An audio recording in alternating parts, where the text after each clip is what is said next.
All right, welcome back to Real Time with Zach. I got a lot of your feedback, and I actually I took it in. I appreciate everybody's feedback from the first episode.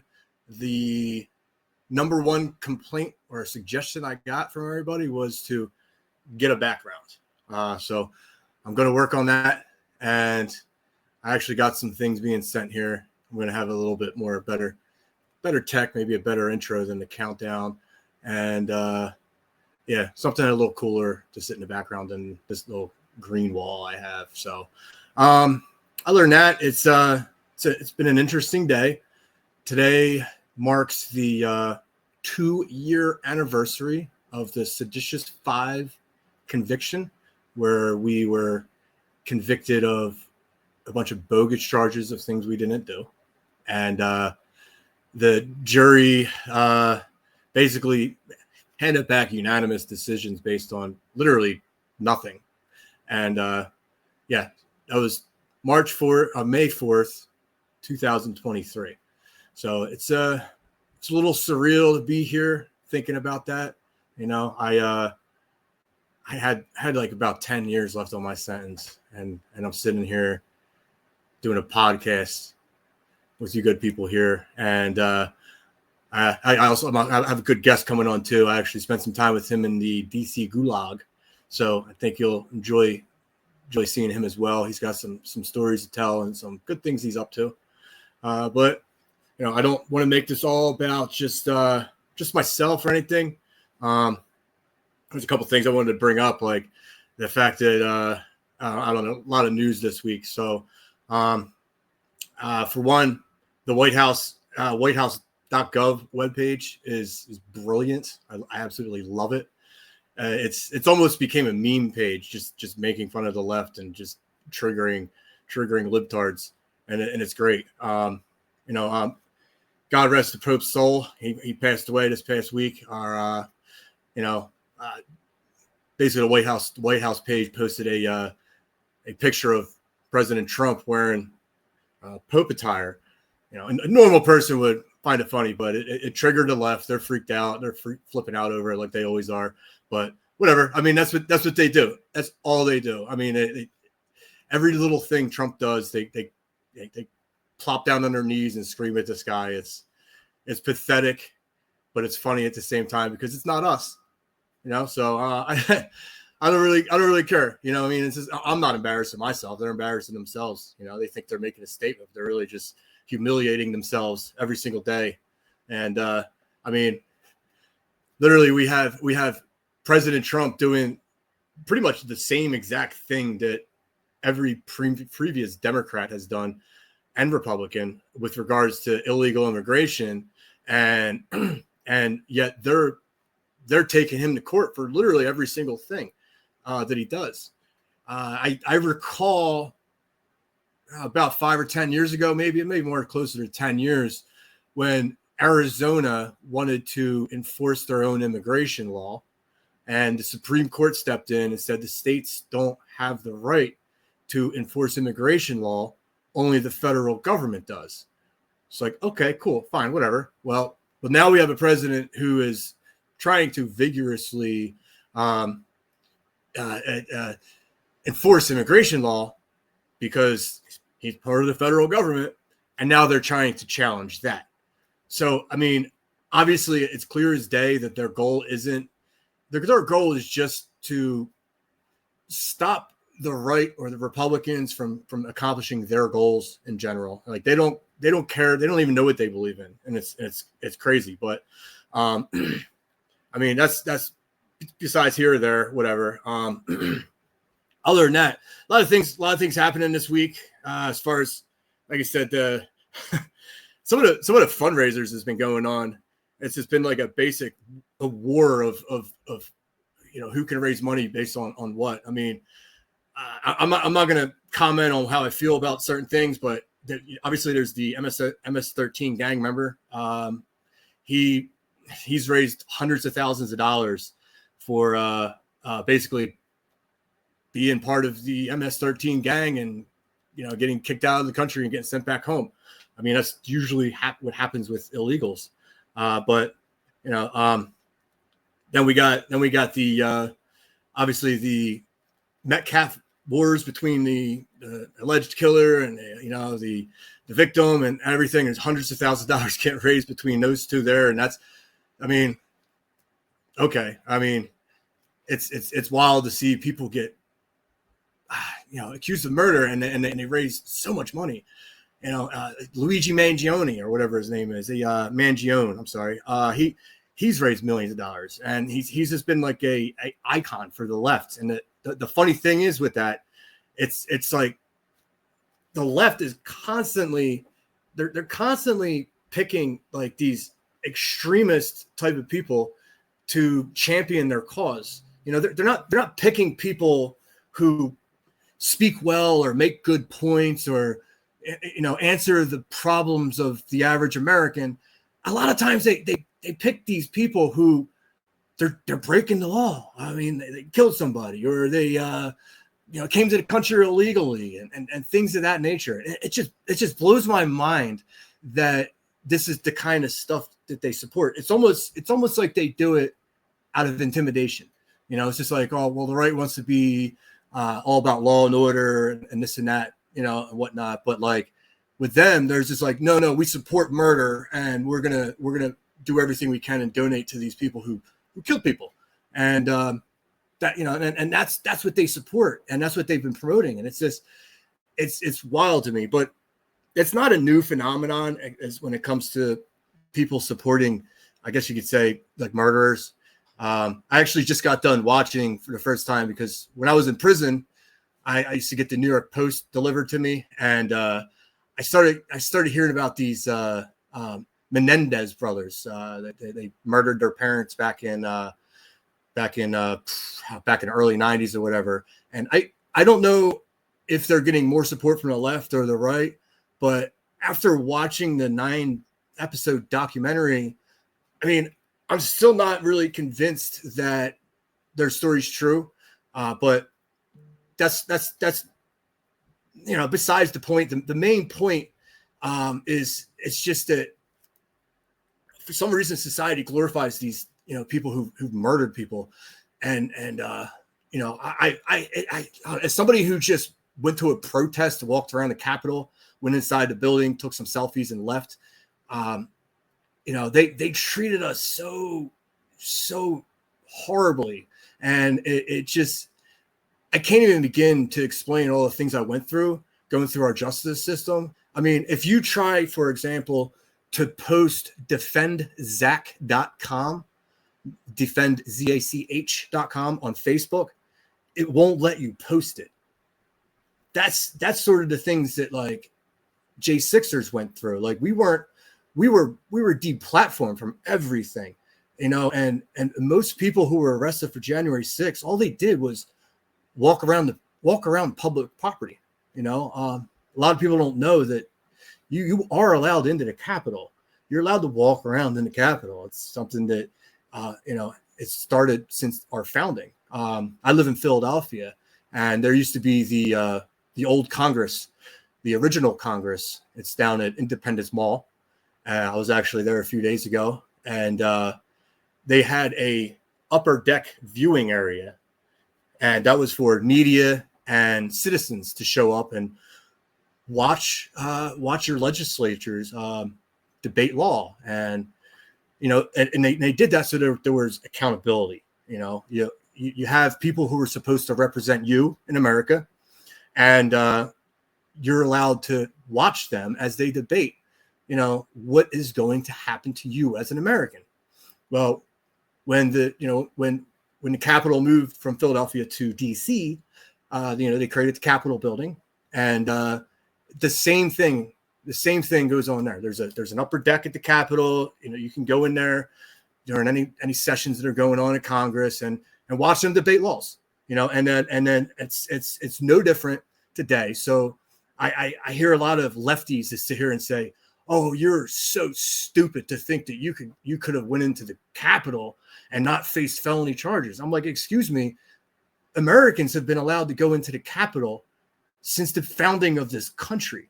So no, it's not out of this realm of possibilities to think that you were allowed to go in there. Not only that, when people were going in, there was cops lined up outside the building, and they weren't blocking anybody from going in. And in some cases, they were waving people in. So, I mean, it's absolutely insane. Like the comparisons, like if you go on Twitter, the left will sit here and say that January 6ers deserve to be shot and killed and imprisoned for life. But these are the same people that are literally defending people who committed murder, and they admitted to it. And it just blows my mind. But that's what it is. What it is there. We got a few other things I want to talk about. There was some progress today, this week, I should say. There was a settlement with Ashley Babbitt, God rest her soul. I know her mom personally. I met her quite a few times. I know this settlement's not going to mend the pain she's had to deal with, but she's been a real fighter for the January 6th community. She's been a real fighter for Americans. She sat outside the DC gulag until the last person left the building. So and I salute her and appreciate everything that she's done to raise awareness to the things that we went through. And I know her daughter would be very proud. And that's it. So as far as next thing, I wanted to just I just wanted to mention something about Trump announcing that he's not running in 2028. This is a really funny topic. I believe Trump was trolling people for a really long time about it. But he knows there was really no way for him to actually run in 2028. The only possibility for that to happen is for an amendment to the Constitution, and you would need 2/3 of the House, 2/3 of the Senate, and then 3/4 of the state legislatures to agree to a constitutional amendment allowing for an additional term. And seeing how divided and narrow that Congress is, both on the House and the Senate, that doesn't look like a thing that's going to be very possible. So unless like a huge actual red wave happens in 26, which I hope it does, everybody should get out there and vote. Go vote, like get out there and make a red wave, because we had a red wave in 24, and that's why President Trump is our president right now. But we didn't have a red wave in 2022. It was just enough for us to take control of Congress, and that's when you started to see a little bit more of the truth come out with regards to January 6th, because they withheld a lot of videos. So, and all that's going to start coming out soon. It's a real atrocity what happened to a lot of us J6ers with withheld evidence and just a straight up animosity from the FBI, which I'll touch into a little bit soon. But other than that, I want to introduce our guest here. I've been talking for almost 15 minutes now, so he's probably getting bored. I'm just kidding. He's definitely not. But real good friend of mine. I met him when I first got to the DC Gulag. I was in Philadelphia, FDC Philly, for about a year and a half. Bounced around a couple different places, and then ended up at the Gulag. This was one of the gentlemen that was basically there to help me out every step of the way. He introduced me to a lot of people and a lot of good connections of good people that really cared about us. And that was my first exposure with something so positive. I was blocked off from the outside world when I was in FDC Philly. All I basically talked to was my wife, and I didn't even know what kind of support we had, but this man showed me that way. He helped me out with a lot of things, and I think that you'll enjoy hearing what he has to say. So let me stop talking for a second here, introduce you to Jon Mellis. And hey, how you doing? Thanks for having me on, Zach. Uhuru. Uhuru, brother. Uhuru means so much more now after going through everything that we went through, I'm telling you. And, I just want to say, may the 4th be with you. I think that's a really fitting date for them to convict you for seditious conspiracy because it was such bullshit, and it was really just God saying, may the fourth be with you, and you're gonna be okay. It's look, we got out through the other end of it. You're doing a podcast and you're moving on and you're having a good time, and you were supposed to be in prison for the next 10 years, you said. It's insane, man, to give you guys 2 decades in prison for what, for showing up with some beers in your pockets and like getting to the food truck before you walk inside kind of thing. It's like what now it's like an insurrection and you planned it, and you're getting 20 years. What did you get, 17 years? I mean, that's close enough to 20. That's insane, man. Yeah, no, it really is, man. And there's 5 of us. We call ourselves the Seditious Five. Yeah, we did not commit seditious conspiracy. We never. I just like to say things out loud so people hear it from my mouth. We did not plan to overthrow the government, and that's basically what seditious conspiracy was. Yeah. But and I don't know if I'm on mirror image or not, but my shirt, Enrique Tarrio did nothing wrong. I should have wore the Zach Rehl did nothing wrong but when I talk to people, I'm out in LA, and we'll talk about that later. But when I talk to people all around the country, I'm actually not living in LA. I'm just here for just a few more days. But when I talk about you guys, the flashiest part of it is that Enrique Tarrio got 22 years and he wasn't even there. That's the most amazing.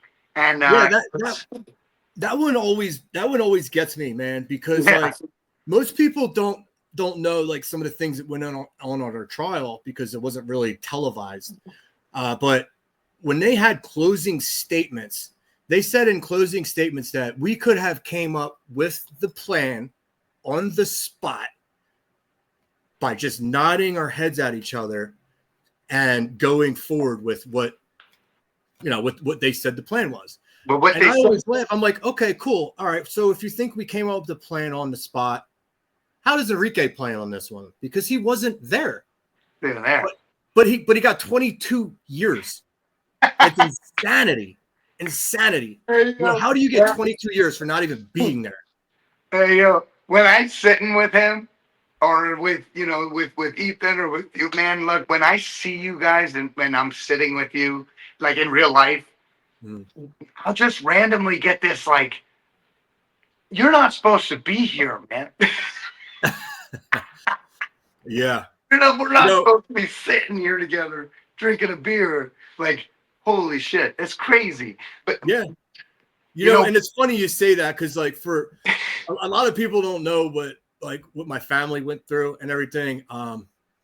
Like my wife gave birth 2 months after I was arrested, and I didn't spend any time with my daughter except for when she was showing up to visitation behind glass.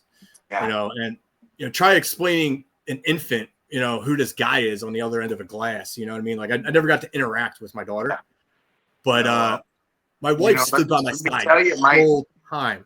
My wife stood by my side the whole time. And when I got out for like a good month, sometimes she would just look at me and just be like, I can't believe you're here. I can't believe you're here. I love it. I'm so happy. Whatever, and it always warmed my heart because winning. Yeah. Like, fuck the communists. Like, we fucking won. It's over. Now it's time to build a beautiful country full of freedom-loving patriots who we want. I'm a radical freedomist. That's what I am. I want maximum freedom for as many people as possible in this country. All right? Our citizens deserve to be free. And, one of the things I want to touch on is, with you and your daughter, when I met you and, your story, like one of the reasons why it connected with me is, and a lot of people don't know this about me, is that when I was younger, I had gotten, I had done some time before. I had done time for a nonviolent drug offense back in 2008.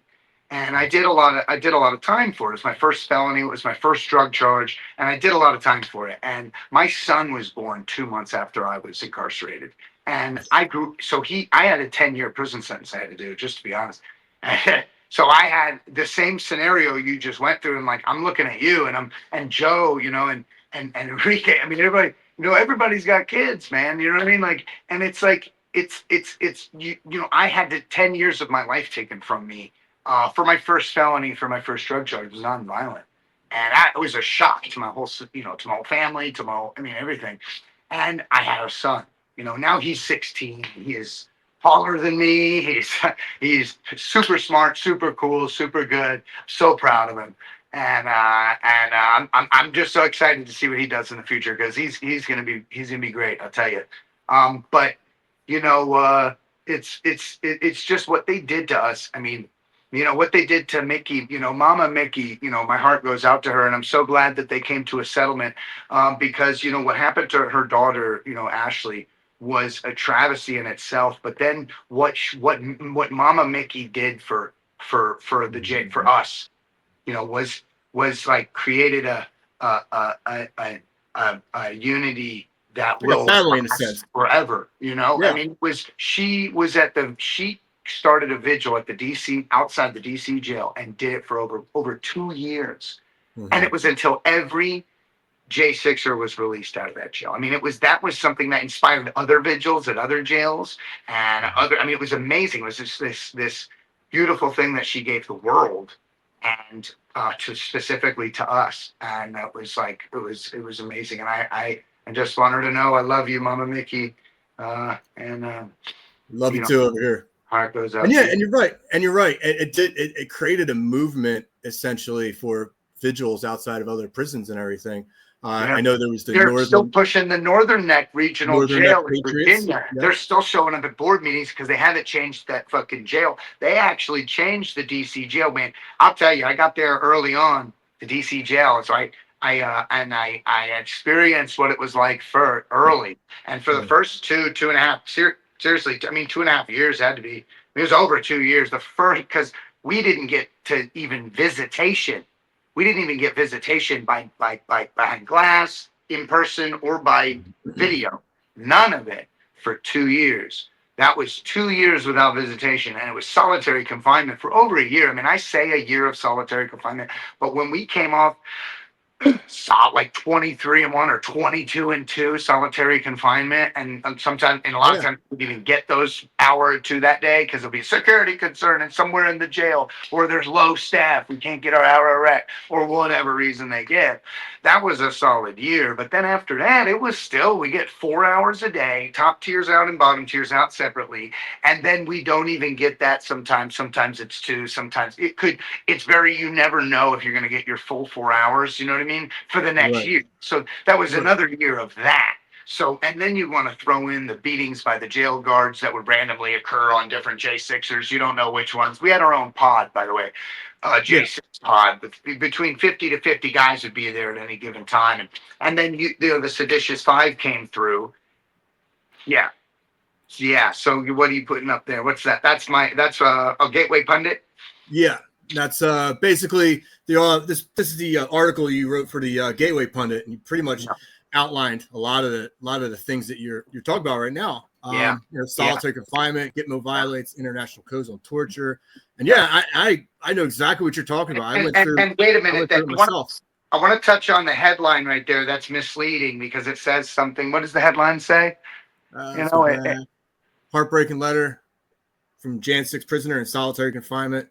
DC Gitmo violates international codes on torture. Okay, cool. Yeah, no, it's not misleading at all. So what I wrote that letter because of the solitary confinement in the pod was happening, as I explained to you just now. Black mold, all sorts of rats infestations. The water's disgusting. I mean, everything. The food. Oh my God, the food. So a lot of these things. The only thing that we had in that pod was each other, because we could talk through the walls and the vents. We don't know these guys. You just get there. You don't know each other, but you're getting to know each other in this crazy situation where you're locked in a cell, in a box. Right. I wrote that letter because they had moved me for randomly out of the pod and put into solitary confinement in a different part of the jail for 35 days. I don't even have anybody else. I'm just there with regular inmates, but like I don't even have my J6 brothers with me. And I want to touch on it, man. if people think J6ers deserve to even be in jail, you are sorely mistaken at the facts or what you think happened that day. I'm dead serious. We didn't even deserve to be in jail, much less solitary confinement, much less being beaten by jail guards and abused and tortured for years with no visitation for years. We didn't deserve that, we didn't even deserve to be in a regular jail. So go fuck yourselves. You actually need to learn what happened on January 6th, because you know what? 4 of our people died that day. 0 cops were killed, and then they placed us in torturous conditions for years. And you know, one of the proudest moment, the silver lining of it is the brotherhood that we've gained, and the family, the J6 family. You know, we all suffered through it, even our families did. And one of the greatest honors of my life was actually suffering alongside you and the other seditious 5. You know, it's like when you guys came in, with about 30 guys in the pod already, and you guys come in and for like about 6 months before you go to prison. And it was like watching. I knew what the government was doing to us, but watching them do it to you directly and knowing that this is crazy was truly, it made me so furious. And you know, you were talking about Luigi Mangione earlier. This guy, the violence and the left promoting violence, right? Here's the thing. Political violence has been around for all of history. The left is motivated at its core by violence on a low level until it gets what it wants. You have to crush them. You cannot let them be violent. The riots all over the country, or the whatever they do. The MAGA, because fuck the Democrats, fuck the Republicans, the MAGA movement, our spirit of patriotism and freedom and love for the West is we do not promote political violence. We don't do that. We promote peaceful expression of the First Amendment and everything like that. But you know what? When people are pushed to a point, you cannot control. What happened on January 6th was a peaceful crowd showed up after decades of ineffectual leadership in Washington, no matter what party's in. We keep sliding into this bloated bureaucratic system where we, with the tyranny, with 9/11, we get the Patriot Act, they're spying on us. I mean, they're just always getting stronger over us, and nothing we do fixes it. And then COVID happens for a year, and we turn into the Twilight Zone. People don't remember that. The Twilight Zone, think about this. We had mass pulling away, shut down your business, can't go to work, everybody's in their houses. This is weird. We're all scared of each other. You know, my grandma's dying alone in a hospital, you can't touch her. You know, all the bad, nightmarish things you think about communist takeover is. That's what happened in COVID. And then you steal an election, or you censor our candidate and lie about our candidate using the global media and all the establishment. And you think that when we show up on January 6th to peacefully protest, you can shoot at us and fucking blow up bombs. You're talking about a part where you walked in was on the other side of the building, or a different part. At the west side, under the lower west terrace, what sparked it off was the cops started shooting rubber bullets and exploding bombs. And the other side, the cops were letting everybody in. So people need to see both sides of the building and see that, man, those cops shouldn't have been shooting rubber bullets and explosive devices into the middle of a crowd that's just standing there. You're good. Absolutely. We are pissed off patriots.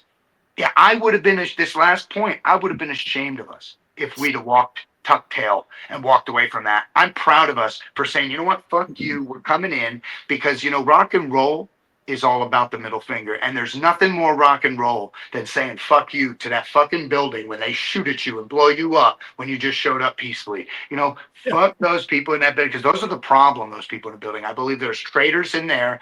You are not a traitor, sir. Not Zach Rehl, not the seditious 5. They are the traitor. There are traitors in that building. And I hope to God that this next 4 years, we root them out and actually put them on trial. I'm actually 100% in favor. I would be ashamed if we did not have some treasonous trials going on before Trump's term ends.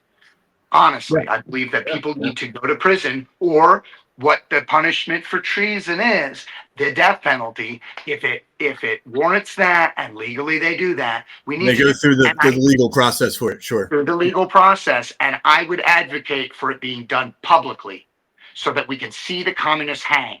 The ones Right. that have been selling us out to China, we can watch those communists hang. We need that. It needs to, with the cleanse needs to happen. The communists need to know that they cannot come over here and tell us what to do. We are Right. America. Right. We And, tell the world what to do. You know what the world, when we need the world to do? Shut the fuck up. Get out of our way. Let us be free. Let us live our lives in happiness, and try to live amongst each other peacefully. We need to worry about what's going on in here, and we need freedom and liberty and justice for all. For all, even the traitors. Exactly. And it's funny you mentioned that the left is always they're always resorting to violence and glorifying murderers and stuff like that. And like I said, I think it has all to do with intimidation, because their ideology sucks. People inherently enjoy freedom. They don't want to be controlled by some bureaucratic, government or overbearing government or whatnot. And that's what communism is, and that's what the Democratic Party has represented, basically. Low key or not low key, some are low key about it, some are more open about it. But inherently, the Democratic Party represents communism. That's what their goal is for. And, and they know that they can't gain, a majority of the interest and support of the public, having an overbearing government on society. Because like I said, most people enjoy freedoms, and that's why they get violent. That's why they get, they intimidate, and that's why they weaponize the justice system against their opponents, because they've been doing it since Roman times, and they don't like you to have a voice, and that's all it comes down to at the end of the day. And I think I agree with you 100%. I think there's actually going to be some a lot of investigations. I think some investigations are coming down the pipeline on some of these people. I think the reason why it's taken a little while for the J6 investigations to happen, because I think there might be some rhinos in Congress who don't want some of that truth to come out for obvious reasons. But well, one of the things that I've been personally working on, I've been traveling the country a bit. I visited the J6 Road Home in Texas, which is j6roadhome.com in Texas. I mean, if you guys, out there want to support this beautiful organization who's helping J6ers get off the street, get off the street, but get out of prison. They don't have anything to go home to. So it's a beautiful. What's that site name? j6roadhome.com. J6 Road Home. Beautiful program. And if anybody wants to support it, I think they should. But I've been all over the country, and what my goal is I've been speaking to groups of people, whether it's grassroots or GOP committees or different things around the country, and dozens of them, and also going to events and networking with different people that wouldn't traditionally be plugged in through Proud Boy into the MAGA movement, which so I'm in LA right now, and I'm working on getting the truth about specifically the seditious five. I think that's a very important story. It's the most, honestly, other than the 4 people who died that day, we need investigations into those. We need the truth about the seditious five exposed, because it encapsulates the whole thing, the whole bullshit thing. I mean, once you tell people how bullshit you guys got framed and given 20 years in prison, and it's not true, it's a lie. And then people who know best, the people who know best that it was a lie, are the people who are prosecuting you and convicting you and giving you 22 years. That's the scandal, is that they knew it. And it's not like they accidentally did this. They knew that judge knew he was doing it. And you said something about Donald Trump running in 2028. I want him to run in 28, and I also believe he can. And I'm gonna. First of all, we need the super wave to get the red. If we don't get a 2/3 to get the amendment with the red wave in the midterms, we're gonna. What we're already, what I would think we're working on right now would be gathering the MAGA Republicans to vote for the amendment, and also the contingent of Democrats that we can rally due to the amount of blackmail we're receiving on them from previous people that's been used on them probably by the Chinese for about decades now. So if we can get our hands on the blackmail that the Chinese have been had on the Democrats, then we can get the Democratic votes for that amendment. Well, yeah, it's funny you mentioned that. A lot of the stuff that the Department of Government Efficiency is exposing is a lot of these ties to whether NGOs and foreign interests and whatnot, and where a lot of our tax dollars are going to, and it's crazy to me. And it's just like you see here, well, why is the left getting so mad over all this? Surprise! Yeah, they're getting mad over the fraud getting exposed, and it's it's because that's their income. Like they've been living off of these bureaucrats for years. It's worse than that. What the USAID scandal showed me was that the global communist takeover was being funded by the US government. And that's why we couldn't stop it. That's why we could never stop it, because it was our own government, the bureaucracy, that was funding the global communist takeover that we were so worried about. So I couldn't see it because it was happening right in our own head, dude. It was happening right in our own government. Our government's the communist takeover. Like the Chinese, they blackmail us and rip us off, and they treat us like they're basically. It's crazy. What is having the most powerful military in the world if the Chinese control us? Yeah, exactly. But the communist takeover started about 100 years ago. A lot of people don't know this, but if you look into the killer of William McKinley, I touched on this a little bit in my last show, but there's similarities between him, the killer of William McKinley, which was our U.S. president, as well as the Luigi Mangione. They both, and Luigi Mangione had something he had, manifesto. That's it, and he basically said something about how he was executing his duty. His duty. That's the thing that communists always talk about. Like whenever they do something violent, they're not doing it for their country. They're not doing it for themselves. They're not doing it for this or that. It's their duty to do it. And the killer who killed William McKinley was no different. Like he talked about doing his duty, and that was that. Like after that, a lot of the people in the Republican Party were terrified. They didn't want to get killed too, so they started adopting this progressive style of government under the guise of being a Republican. So you had the Democrats who were already full blown working towards communism, just on a low key, and then you had a lot of the Republicans who were afraid of getting murdered by communists. They were basically trying to appease the left, the communists. And now today we have a president who is shunning both of those ideologies, the appeasement and the communists. And that's why for so long he got flack from both sides, But we're also having a population that wants that as well. And we need to maximize our voices because we already got the popular vote, and they've been beating him up and trying to take him down for 10 years already. So they tried their best for a decade to beat him down, but he's still got the popular vote. And that tells me that the American people are ready for some public, legal, justified executions of traitors in our own government. We need to actually see that. I mean, we used to do that back in the day, and it's still a law in the books, and we still need to pursue that because these communists, they tried to kill us and hurt us and lie about us. We need to stop it because China needs to be stopped, and the communists need to be stopped. And I would love to, be a part of that movement in that we can. Look, I think that being smeared as a terrorist myself, being smeared as a domestic terrorist or a white nationalist or whatever that lie they want to make up about me, what that has done for me is that you tortured me for years and called me a terrorist. Right now, I'm going to show the world who I am because you lied about me. Not you, but the government, the media, mainstream media, the global communism, the global communist network of media and business, whatever the fuck. They're all fucking Proud Boys are evil. Proud Boys are this. I mean, you call me a terrorist. You called my this is the greatest fraternity in the world. I want your audience to know, that being a Proud Boy is more than just being in a club. It is a men's drinking club, but the brotherhood and the love and you love your brothers. You know that the love exists because we encourage each other to be better men.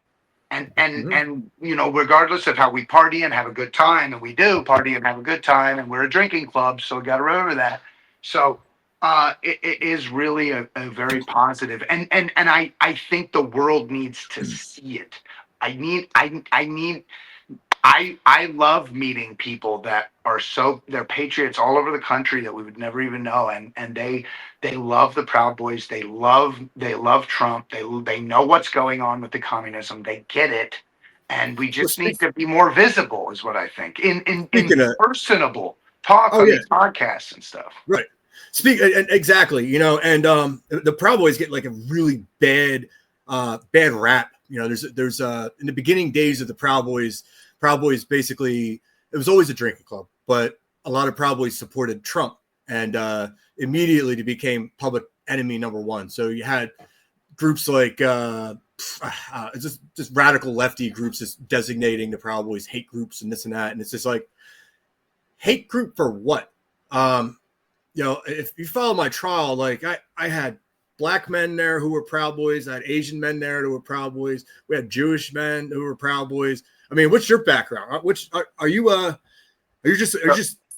Yeah, so I'm Italian, mostly Italian. I've got a quarter Jewish in me. That's the it makes. I mean, I'm good with money, so that's where that comes from. So I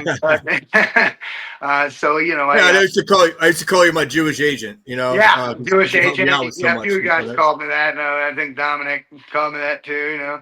It's because hey, I'm okay. It's cool. But that's what what the left doesn't understand, or what I think they understand, but they try to get society to is this woke, political correct bullshit. Everybody grew up in a world, man. If you're 20 years old, you over 30 especially, what it's like to drink out of the hose outside when you're playing, and and you got to go to the house to use the phone, you know what I mean, or a payphone. But it's they don't they just don't. They don't get it. We used to rag each other, like when you fall down and skin your knee when you're playing hockey or playing fucking basketball or something like that, or football. You call your friend a faggot if he's acting too like whiny about it. You know what I mean? You're like, quit being a faggot and fucking man up. Let's get this next play in. But it's not it's not, you're not calling him gay. You're just calling him a faggot. You know what I mean? So like more like a retard, man. I'm retarded, so I could use retard in both ways. I could say this.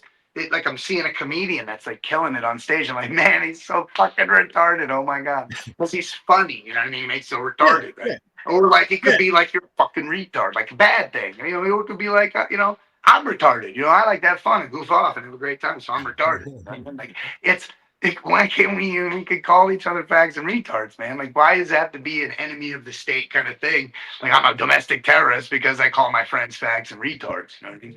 So, well, that's the thing. That's the thing. That's just the left trying to grasp onto any single thing that they can. But they don't know that, like, the vast majority, one of the main reasons why the Proud Boys talk to each other like that is because the vast majority of Proud Boys are veterans. And when I was in the Marine Corps, I'm a Marine Corps veteran, for those that don't know. And one of the things that we enjoyed when we were in the Marine Corps was breaking each other's balls, as we would call it. We'd make fun of each other for anything, But at the end of the day, like when I was in boot camp, it's the one thing that they taught us in boot camp was you are all green. And that referred to the colors that the Marine Corps wore primarily, was green, and it was just like, hey, like, you guys break each other's balls, talk trash all day, but at the end of the day, you're all brothers and sisters. You know what I mean? And we live by that. There was a story one time. When I was on another base training. I think might have been Camp Pendleton or something. And we were walking down and walking towards the chow hall or something, and we're cursing up a storm, just talking shit to each other, and then all of a sudden we all seen a female captain. So she was captain. When you're enlisted and you see a captain, you got to salute them. You got to be all professional and everything. But we're all cursing, talking trash to each other and everything. And we out of the blue, this captain just popped up, and we were like, "Oh shit, sorry, ma'am." And she turned around and she goes, "No, you know what? This is why I love the fucking Marine Corps, because we could talk shit and nobody cares, you know." And we're like, "Oh hell yeah, man, hell yeah, man!" And we saluted her again, you know. And like that's the kind of like I guess you could say camaraderie that I had in the Proud Boys too. It's like, yeah, we say vulgar stuff to each other, but it's out of love, you know. And it's not meant to hurt each other, you know. We love each other, we're brothers, you know what I mean? Yeah. The left just doesn't understand that, because they're used to paying people to show up to their rallies and show up to the things that they do. So the fact that we do this stuff voluntarily, it just blows their mind. You know, to me, it's like, you know, a rejection. The woke mind virus is needs to be rooted out. And the way I talk to, you know, my Proud Boy brothers like you and anybody else is a safe place where I can express my feelings. Maybe not use the words that are ridiculous. I mean, like sometimes like the words don't match. Like you know, we call each other names and have a good time. Like we're not taking it. We don't take anything seriously. You know what I mean? It's just we're having a good time. We're talking shit. We're camaraderie, and it's also a rejection of the left trying to tell me that I can't say certain things. It's like I want a place where I exercise that, and I exercise it too in society. I know you have to. Sometimes if I'm doing a CNN interview or something, I'll I guess button up my language a little bit, but it's like it's just there needs to be a rooting out of the communist tendencies, which is the woke mind virus and everything of like it, DEI. There needs and the traitors. I mean, we need to root the physical bodies out as well. We need to actually do a cleanse of the communism in the country. I mean, I know I go back to that, but I wanted to point, and I want to thank you for your service. I want to point one last thing out, that the pardons, the full pardons for the seditious five, not only are they important to get justice and truth out, but you and Dominic and Joe receive veterans benefit that do not receive them now because you don't have the full pardon, and you serve this country and you deserve those benefits, and it's kind of disgusting that it's just the seditious five. Your story, the five, your story just encapsulates everything that's fucked up about these communists. The merciless. They were spying on your legal calls when you were in jail, man. Oh, and they used it. Court came out in court, and the judge let it go. Yep, and here they are. There you go. That's crazy. They had a whole conversation about it. They were crazy. That doesn't make sense. It's ridiculous. These were internal FBI conversations. This was posted in a motion during our trial, but it got no media attention. But these were the FBI agents that were prosecuting us, and just you can just look at some of the things they're saying. Like read it. They were hoping my wife was cheating on me. They wanted my house to foreclose. They were hoping nobody would donate to my my fundraiser, and they had a hand in that too. Like I said earlier, they basically banned my own fundraiser from being posted on Facebook, and then I was shadow banned on X. I mean, like these people, they weren't interested in trying to find justice for people who committed crimes. The problem these people were doing, their only goal was to gain convictions at any cost. By any means necessary. And that's something that they said in trial. They were saying that we wanted to keep Trump in power by any means necessary. It's just like BS. You guys wanted to keep Trump out of power by any means necessary. And part of that was destroying the lives of people like me and you and countless other January 6th defendants. People didn't do anything wrong at all. Like a lot of people just walked around. Some people didn't even go in the building, and they still got felonies. And it's a disgusting display of our justice system, because our justice system was put in place because the founders knew what political persecution was. There's a lot of the founders that were thrown in jail indefinitely, and they were denied due process. They didn't do anything, but they were said that said to have conspired against the crown, so to speak, whatever. And that's why we have the Fourth Amendment, the Fifth Amendment, the Sixth Amendment, and the Eighth Amendment. All those amendments, literally 4 of the 10 amendments have to do with the justice system, and we were denied all 4 of those amendments during our trials. Like, we should have never been denied bail. I was denied bail 3 times and was never accused of any assault. It was never explained how I could have been a danger to society at all. Like, they just always said that, there might be another rally that he's going to show up to. And it's just like, well, Trump wasn't in office anymore. So, like, what rally are you talking about? Like, yeah, you could have put me on house arrest and I had an ankle monitor where GPS would have knew my every single move, and they denied it, but like, they didn't care. Like, my co-defendant, Ethan Nordine, his family, they tried helping him get bail. They put up $1 million. $1 million. I don't have anything like any money like that, but like, he did, or his parents did, had some assets. I don't know what they did, but they came up with it, and the judge still said absolutely not. Like, so you're putting up all these assets, all these all these promises and everything, and you're still being denied. And for what? Like, what did Ethan do that day?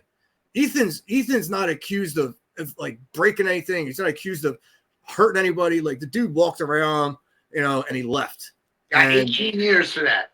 18 years for walking around, and it just blows my mind. But yeah, and Joe is no different. Joe got 17 years. He actually got sentenced right before me, and I'll never forget it, because our lawyers all told us the day we're getting sentenced. Me and Joe got sentenced first, and we were expecting somewhere between like 3 to 6 years, maybe a couple extra years added on because of the notoriety of our case. But Joe went first. Joe comes back to the little jail cell, the holding cell that we were at, which just like looks like a ghost, man. And I'll never forget it. And I was just like, so what's up, dude? Like, what happened? He's like, I got 17 years. I'm like, what? For what? What'd he say? And they're like, oh, well, the prosecutor was comparing my actions to 9/11 and, the Civil War and this and that. I'm like, wait a minute, hold on, wait. So when the hell did we kill 3,000 people? When did we blow up a building? We didn't even light anything on fire. Like, what the hell is that? Anything like January 9/11? Susan Rosenberg got pardoned by Clinton. She did 11 years for blowing up a bomb inside the Capitol building. She did 11 years and was pardoned by Clinton. That's worse than anything that anybody did. Joe Biggs more time than she did. You're right. Their side pardoned her at 11 years. And they thought 17 years was okay for Joe. Right. And how many people she could have killed people. You know what I mean? Like, she blew up a part of the building. Joe didn't January 6th lit up any part of the nothing Joe did could have killed anybody. Right. Exactly. Nothing Joe did could have accidentally killed anybody. Yeah. No, you're absolutely right. And it's disgusting, man. It shows you that absolute bias against us, and you got to give the left a little bit of absolute disregard for human suffering. Their absolute disregard for they don't care. They have no mercy.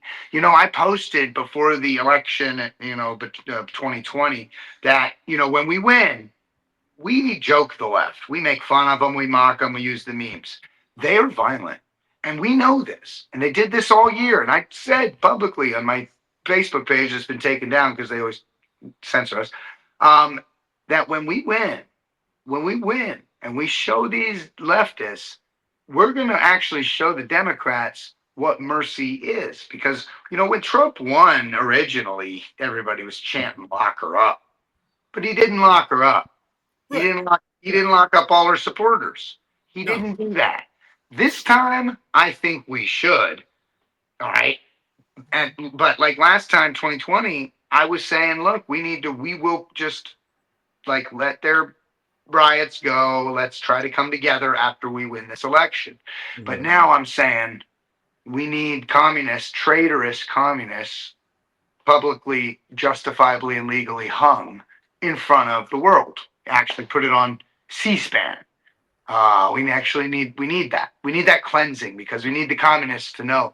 Just like you said, they tried to do this to McKinley when they murdered McKinley, and they wanted the we need the communists, the traitors, to be scared to live here. We don't need the traitors to feel like they have public support and that they have political support and that they have all this support in the business community. No, we need the business leaders and politicians to be scared to be communists. That's what we need. We need them to leave the country. We need them to be away. We are the dominant culture in this society. Freedom-loving patriots who believe in the ideals of the Constitution and the morals of the men that created it. Those people we need to be so empowered. You know, there's so many artists and musicians out here, specifically in LA, that are MAGA to the core. And it's because they're patriots and they love this country and they want freedom, maximum freedom for maximum people. A lot of them don't realize what they are, but they're libertarian. And that's what it is. Hear it when I explain what libertarian is. They're like, that's what I am. And he said, you know what? That's what I was before Trump came along in a nutshell. I mean, I did support the Democrats, but I was a Democrat until 2018. But it's like that. Like when Ron Paul came out, I really liked him. You know what I mean? Like it was like certain times that I would be pulled into this libertarian thing. I was like flirted with it, you know. But I thought the Democrats were for the little guy. But then Trump got in, and 2 years later, I realized I'd been lied to about everything. I got red pilled. You know, and ever since then, it's been Ultra MAGA all the way. And they created this Ultra MAGA party monster out here in LA. They did it by torturing me for years. I would have just been a normal dude. I was a bartender in Nashville. That's what I did. You know, I was a bartender in Nashville. I like to hike mountains for fun and spend a week out in the wilderness, like camping. And I love that kind of thing. That's what I do. You know, but you know, they created this monster where now I'm a Proud Boy, and I am forcing myself into left-wing spaces to show the true nature of at least one Proud Boy. And I can speak for myself, you know what I mean? So I've come out here and I can, you know, I am wide open, honest about me being a Proud Boy, and they love it. A lot of people love it. And I'm really getting a great response in LA, but I've been across the country so far, and I'm going back across the country. And I think me and my girlfriend, she was actually just laying. Well, knock that over. She was just laying downstairs. Yeah, keep it going. Just Party fell. And then she came up. She's actually laying on the bed right on the other side here. Michelle. So she's a beautiful and amazing patriot. I mean, she's a true. She's a goddess, really. I mean, she's got everything. She is a model. She manages models. She manages artists, musicians, directors. She also is a patriot, and she loves Trump. She's a co-host on Newsmax, Michelle Farrell, on Wise Guys, and she also is a 4-time cover girl for Playboy magazine, which is something we're very proud of. And you know that, yes, and she just shot the cover of Playboy France. I think it's the June cover, I'm not sure, but she just shot it a few weeks ago, and it is beautiful. She is beautiful. Everybody out there, you're definitely jealous. I know it. You know it. Hey, sorry, man. You're a lucky guy, bro. Yeah, actually, you know what? I'm gonna do it. I'm gonna turn the camera a little bit, give you all.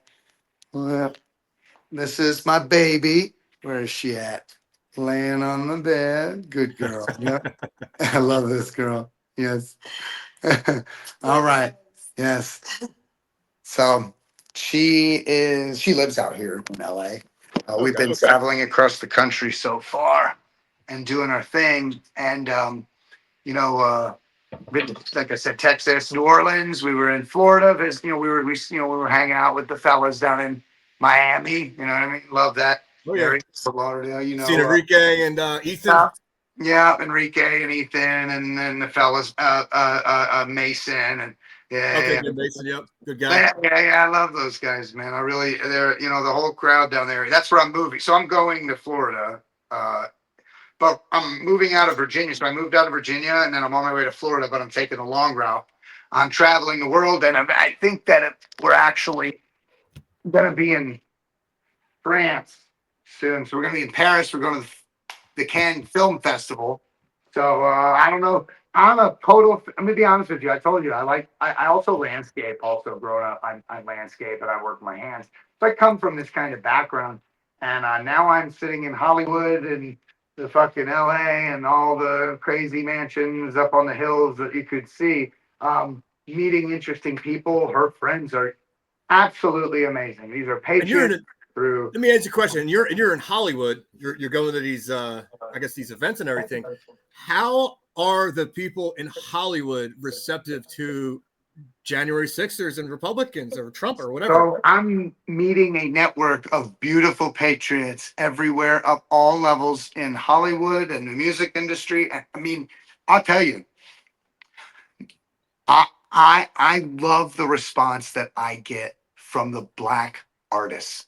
I'm telling you, the music art, the rappers, man, I'm telling you, these guys know what's up. They know Trump's the fucking man. He's fighting for us, for freedom.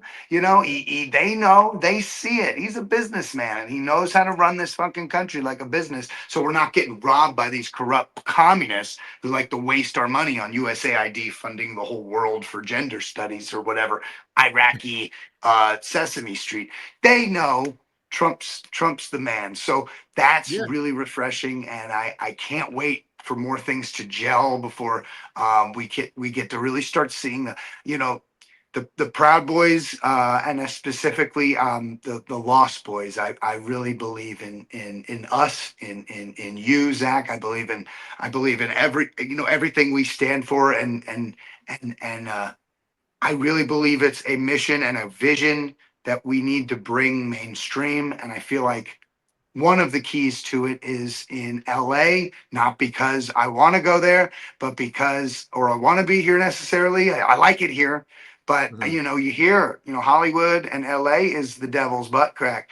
It is where all the evil, satanic, evil fucking communists are. So and that's why I was interested to hear what some of them had to say about like MAGA and J6. So we need to build on the network here and help them feel strong to come out more. They're already coming out a little publicly.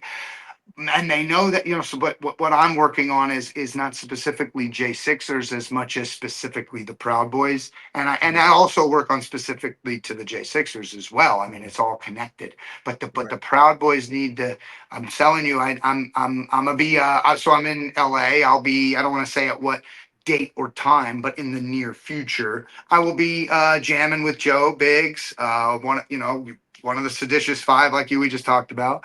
So we'll be jamming out here in the LA area, surrounding nearby or whatever area, and so I'm looking forward to networking everywhere I can go and bringing the message and hopefully getting some projects or some events, even not even maybe even just some events where I think it would be a beautiful thing to expose the devil's butt crack to the truth and to real fun patriots, So I'll tell you what, I'm in, man. I'm all about raising awareness to the cause. Being supporting patriotism isn't as hard as trying to prove communism. You know what I mean? Part of the things that we went through at trial, like the left and the prosecution, they were so blown away that so many people would show up to Trump rallies and they weren't paid. Like they thought every group that showed up to Trump rallies were being paid in some way. It's just like, no, we were not being paid. Like I went to so many countless rallies in 2020 just because I supported the causes, you know what I mean? And I supported President Trump, and I went to his rallies because I loved hearing him speak. I mean, for one, he's funny as hell when you go to his speeches. But number two, like there's nothing more awesome about being American. You know what I mean? Like we have people who spend their whole lives trying to come to this country, and the American dream is something that is always talked about in this country. And we just have these ungrateful Faggots. lunatics, scumbags, whatever you want to call them, and they support this communist crap, and it's just like they're go move to North ungrateful. Korea, They're man. ungrateful faggots, is what they are. Right, move to North Korea, man. Like, go see how much you like communism then, Yeah. But it is what it is, and I think we're making really good waves. I think we're making like a big difference here, and I love the work you're doing, John. Just going around all over the country and talking to people, especially in Hollywood, man. I that's the last place I would have ever thought to go to, because what a liberal cesspool that is. Like, I live in Philly, and Philly sucks. A lot of liberals here, but there is. But you're right, though. There is some hope, because I actually live in a conservative neighborhood in Philly, and they love the fact that I'm back home, and I think I guess there is factions, like little factions in LA that are the same way. So I think the key is to find the factions in the left wing areas, and build on them and give them the support. And it's like, honestly, what we can do by giving support, by us as Proud Boys and especially as the Lost Boys, what we can actually do in places like LA and New York City, because I've been going there a bit too, is be present and actually just shake their hands and let them know that you're real. I think that when they meet real J6 Proud Boys and they get to actually have a conversation with us, they really, they are so thirsty for our presence they already support us, but they don't know us for sure because they have never met us. But when they meet us, they are totally in, man. They love this movement. They love Trump. Oh, yeah. Let me ask you a question. I don't know if you remember this, but I remember it for sure. Back when we were in the DC Gulag together, you told me that there was you guys heard a lot of rumors and stuff. They kept most Proud Boys away from a lot of the regular J6ers. If you were a Proud Boy, a lot of, you weren't putting a DC. I wasn't in the DC Gulag for a year and a half, 2 years. You know what I mean? But like, when you met the five of us, and you got to really get to know us, because we spent every single day hanging out together, you were just blown away on how normal we were, and like how we were dudes, man. Yeah, we weren't crazy extremists. We weren't like talking about anything nutty, you know what I mean? Like, we were regular guys, that were just railroaded like everybody else, You were all smart and also retarded at the same time, and that's what I like in humans. You know what I mean? I was like, these guys are actually cool, man. They're like me. You know what I mean? Like, we're similar. Like, we understand each other. So yes, you bring this up, and this is one of the things I'm most proud of, and it's one of the greatest honors of my life, is that when I met you guys, we had met a few Proud Boys that had been in the pod and stuff, Billy Cressman and different guys up, Mason, Corson, and different guys. But when I met the five, when you guys came in, and it was, I waited a little bit longer than I thought to join you in this quest. But I wanted to get to know you guys. I wasn't a Proud Boy when I got locked up for J6. So when I met you, I was like, I wanted to get to know you guys, because I'd heard all the stories, heard all the things, and I was like, well, what if they did do it? I don't know. I don't know them. You know what I mean? So I get to know you guys, and I realized, dude, you're literally being sacrificed. You're being sacrificed.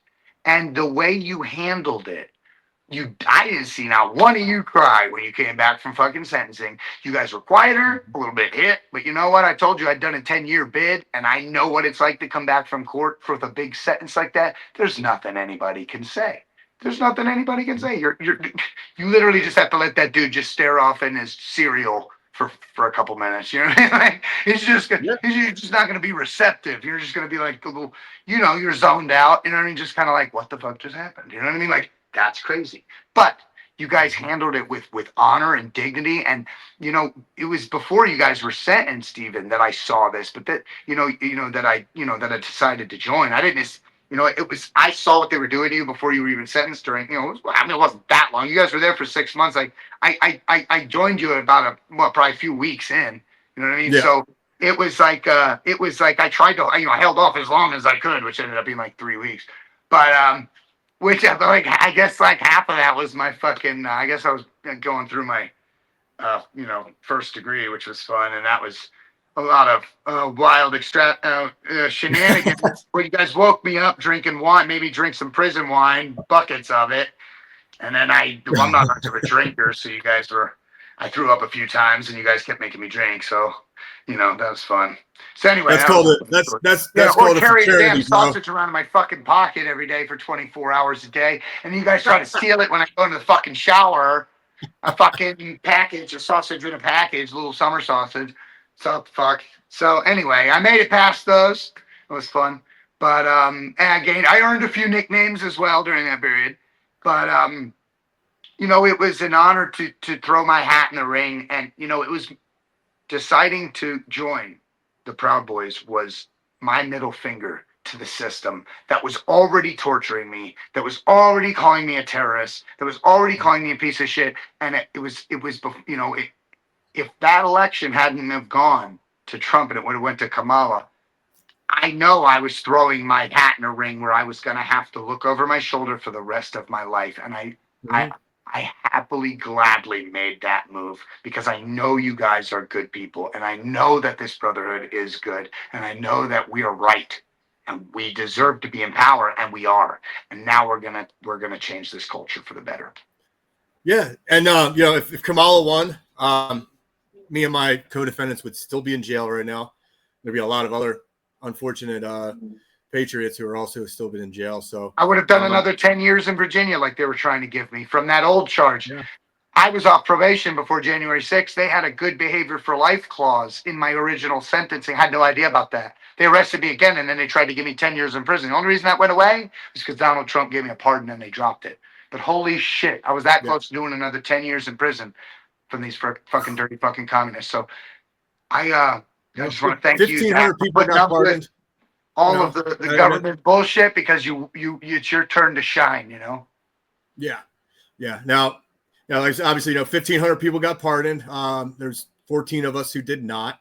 It was me and my 5 co-defendants. Well, me and my 4 other co-defendants, and then there's a bunch of oath keepers who are being wrangled in on that as well. So 14 people who were not. Stuart Rhodes. Yeah, I love Stuart. Stuart Rhodes. I love Stuart, man. And Jessica Watkins, she got screwed over too, Yeah. And so, it was basically anybody who was just charged with seditious conspiracy. It didn't matter if they beat the charge or not, because Dominic Pizzola beat it.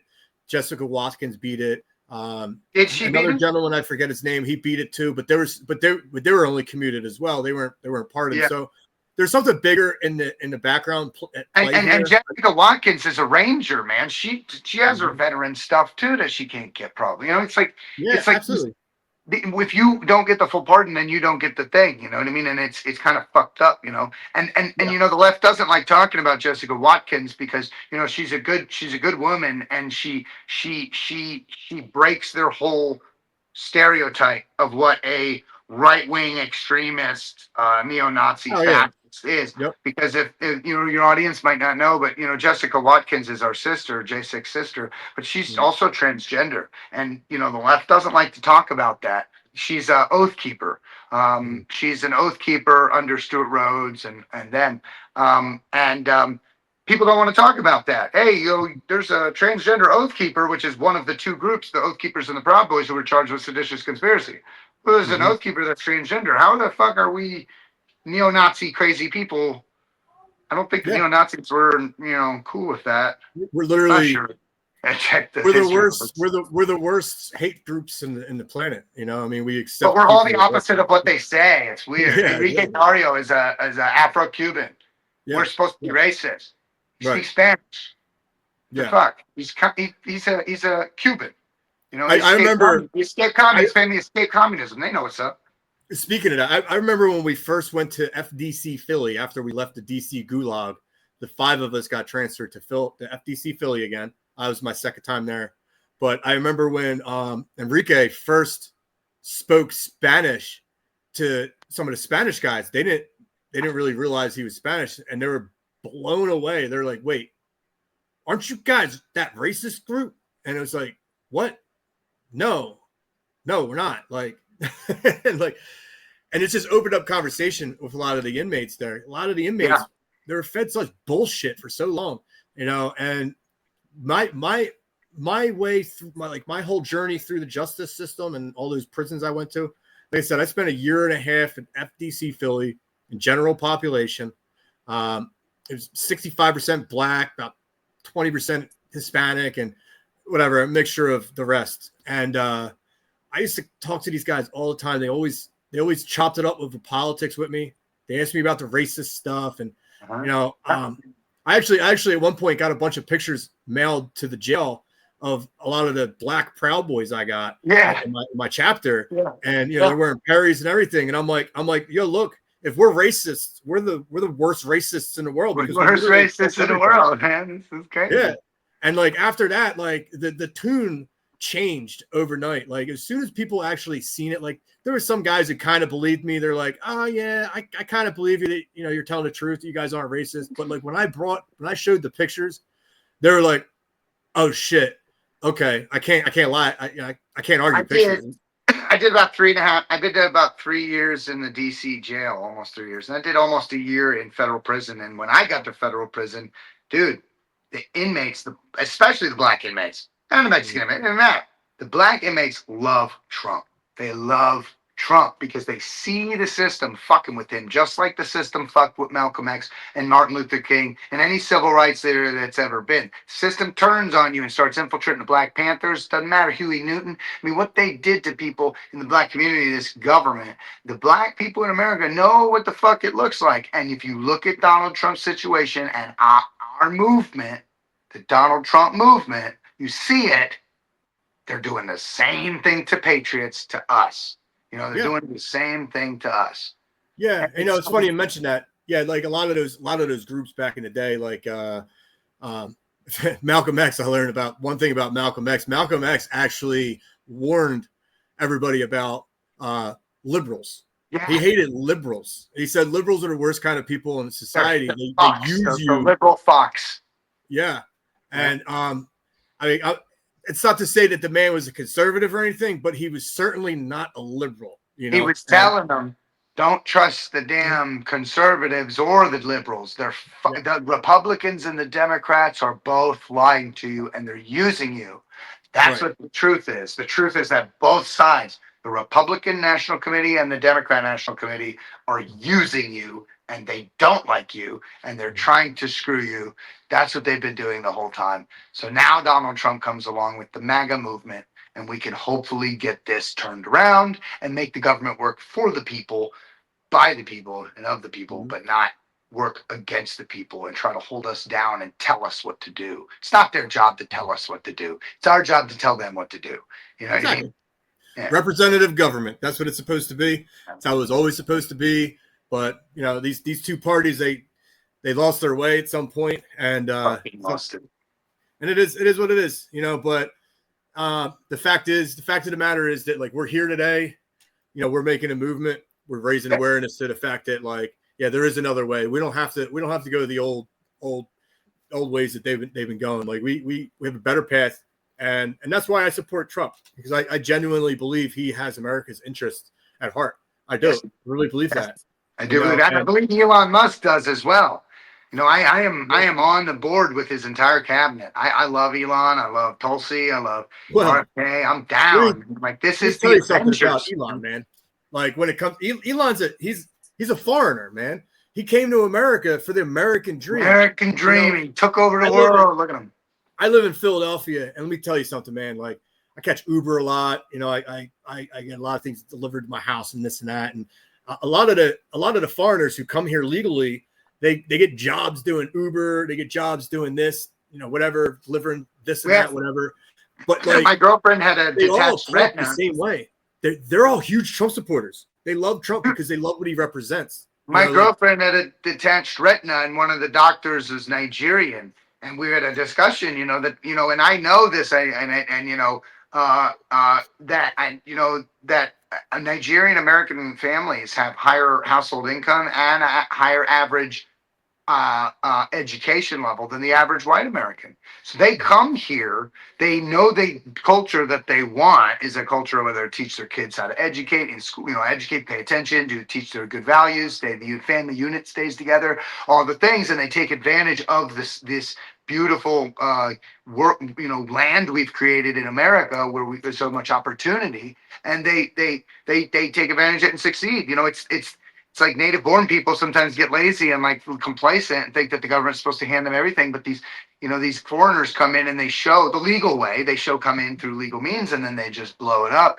How many Indians do you know that own hotels and convenience stores and things like that, subways? I know a lot of Koreans that own subways. I mean, shit, man, like they open businesses and they do stuff, man. You know what I mean? Like, because they come here, they're trying to live the American dream. The American dream, is creating a lifestyle for yourself that's sustainable and makes you and your family happy. That's basically what it is. And you have the freedom to be who you truly are and to operate the way you need. And you raise your family the way you would raise it, as long as you're not fucking with anyone else's shit. If you just want to raise your family and do your thing, do that, man. Don't fuck with anybody. I don't care if you cut your dick off and want to call yourself or whatever. I don't care. You're 18 years old. Do what you want, dude. Live your best life. I don't care. But don't tell me what to do. And don't try to tell me how I need to express myself. Because if I want to say retards and faggots and call my friends and whoever, call a person I don't like a fucking faggot.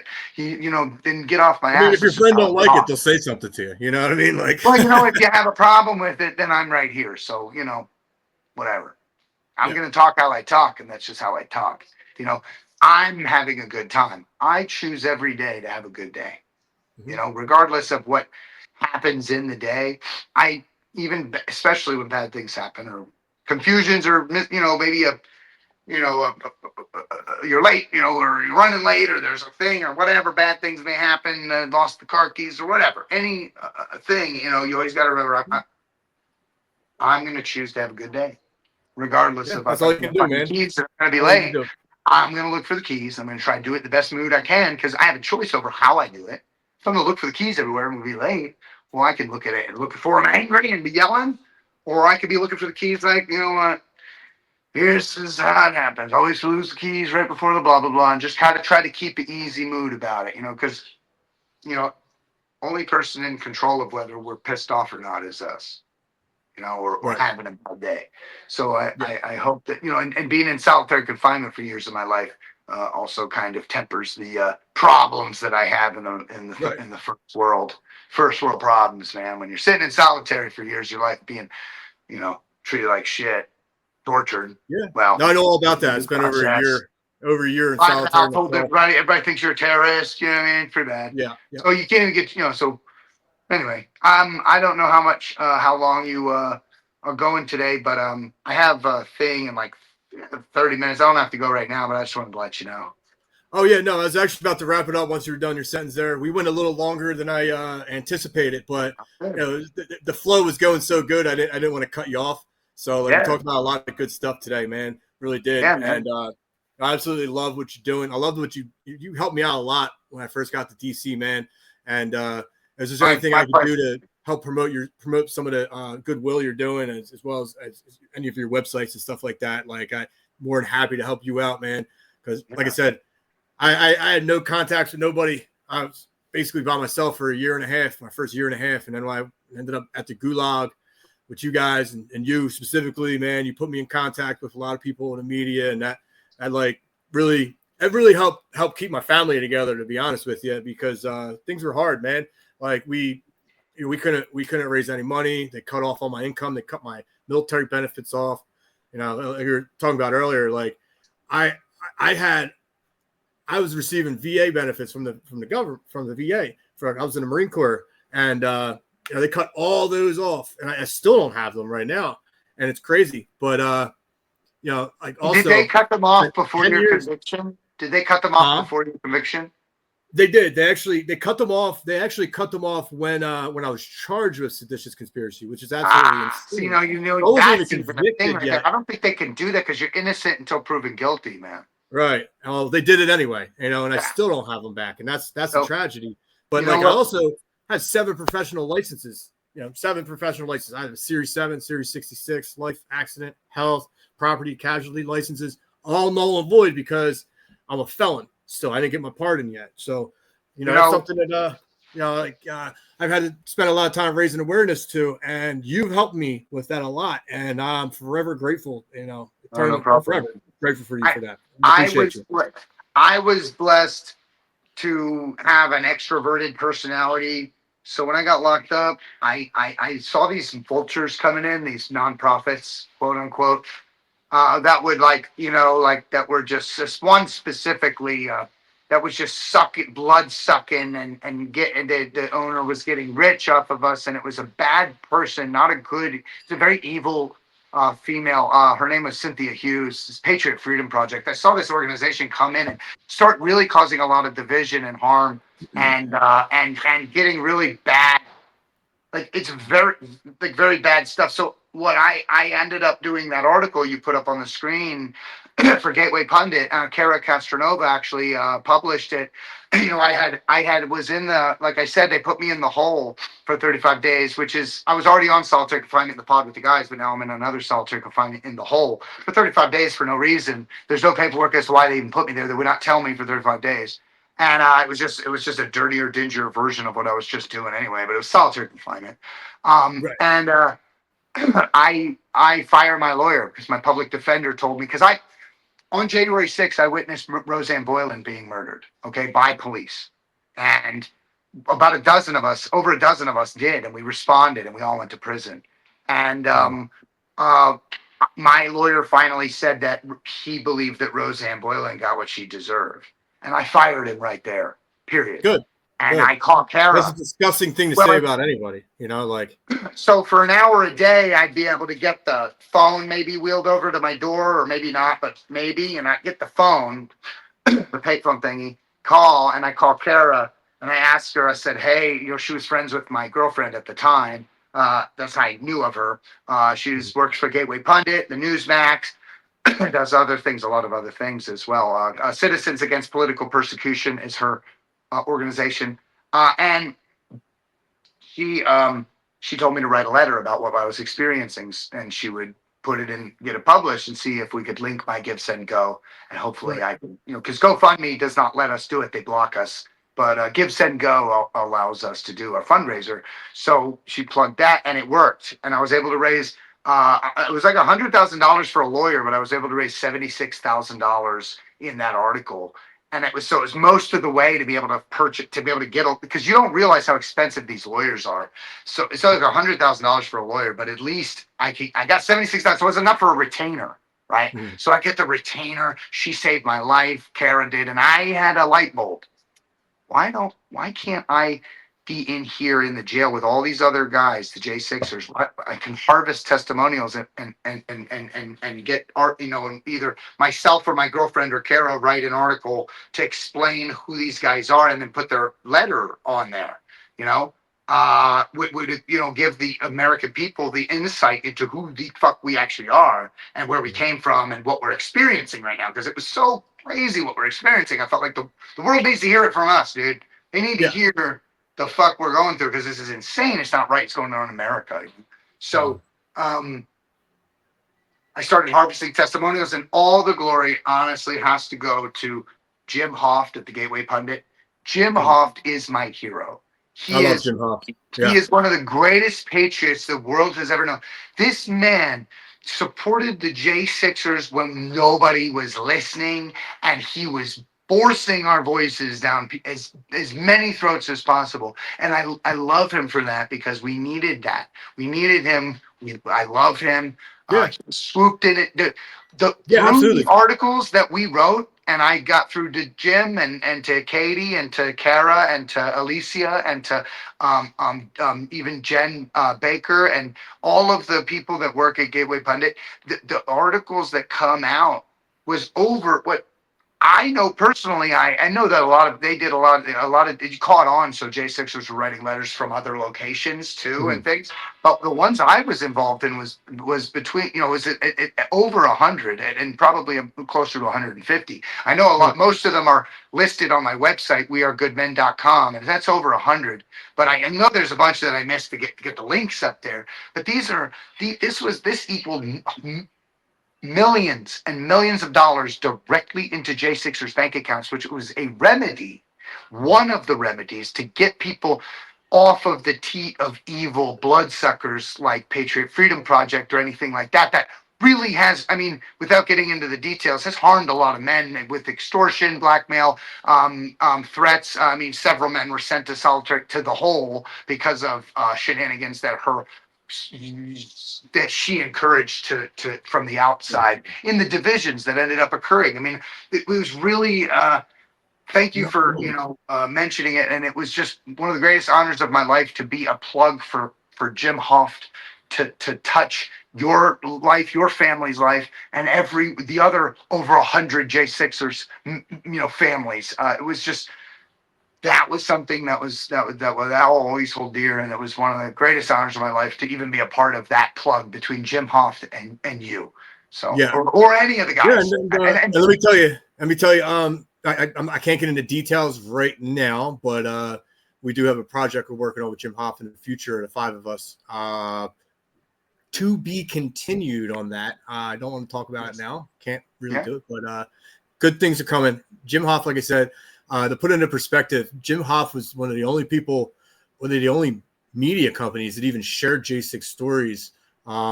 Epoch did for a while, but then they stopped. But the Gateway Pundit has consistently, over time and time again, fought for us and everything. And that's Pundit let me tell you links. something real quick. Links from Gateway Pundit were being censored on T-Mobile devices. Oh yeah, for a while. Like couldn't send them to a T-Mobile device to someone that had a T-Mobile because it wouldn't send the link.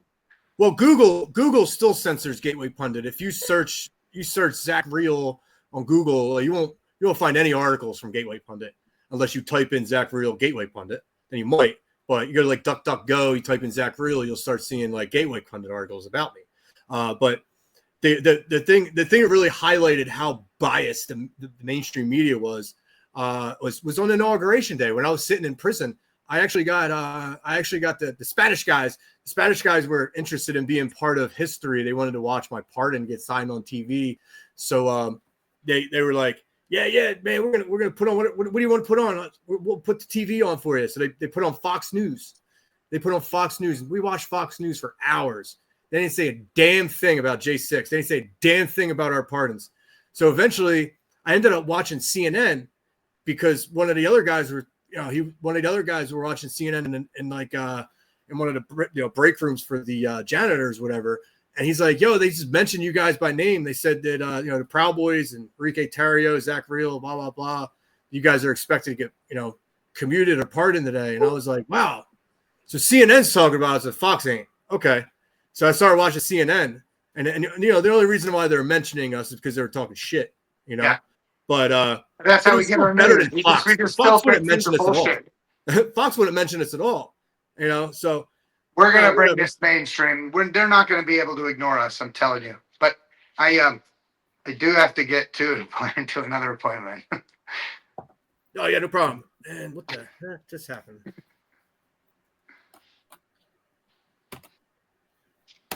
I think we were done.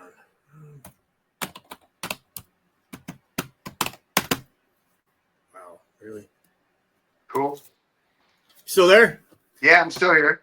All right, I think I have some little technical difficulties here. All right. Well, yeah, I do have another appointment. I'm gonna have to get going here in a minute. Not a problem. Yeah. On that note, man, pleasure having you on. No problem, man. Anytime. Can you see me at all, or can you? Yeah, I can see you. I can see me. Yeah, I can see us in the thing. Okay. All right. Cool. So there's live. Still ticking. Yeah. Yeah. My computer just crashed on me, but I can still hear you. So anyway, pleasure having you on, brother. Thanks for your time. Thanks for telling your story. And if you got any last words, real quick, you want to say where anybody can follow you, maybe follow you on Instagram or Patriot Wildman on Instagram, wearegoodmen.com. And I just say Jon Mellis, am a Western chauvinist who refuses to apologize for creating the modern world. Uhuru. Uhuru. Love you, brother. Thank you for having me on too, man. I really appreciate it. All right, not a problem, man. Like I said, and thanks for coming on. And anytime, man. I hope to meet up with you in LA soon, man. For real. Like it sounds like a blast. So it'll be fun. Other than that, everybody else, thanks for listening in. I appreciate it. I hope you learned something today. That's always my thing. Like hope when you talk to me or listen to hear some of my podcasts, hopefully you'll learn something.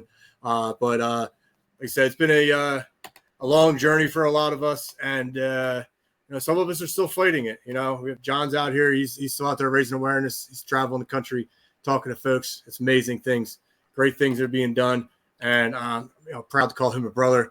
It's awesome what he's doing. Me and my co-defendants too, man. Hell yeah! Proud to call you brother too. I love you. Love you too, man.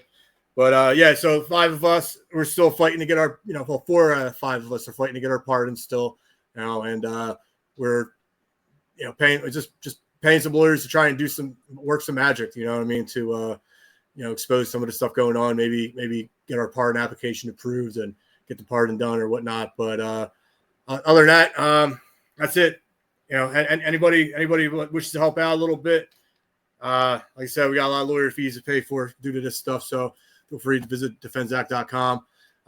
Anything helps, or just follow along. Follow me on X, and we're looking to do this at least once a week, and hopefully eventually twice a week, and then move up from there. So got a decent amount of listeners today. So hope you all enjoyed the show, and looking to talk to you soon. So have a good day, and that's that. Uhuru.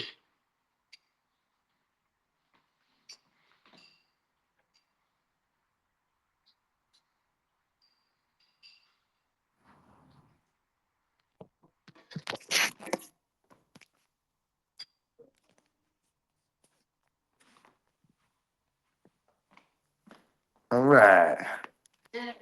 Just in case we're still online, I don't know. But there's my sweet little baby girl down there. Y'all see her? Yeah. What's she? All right. My playmate. All right.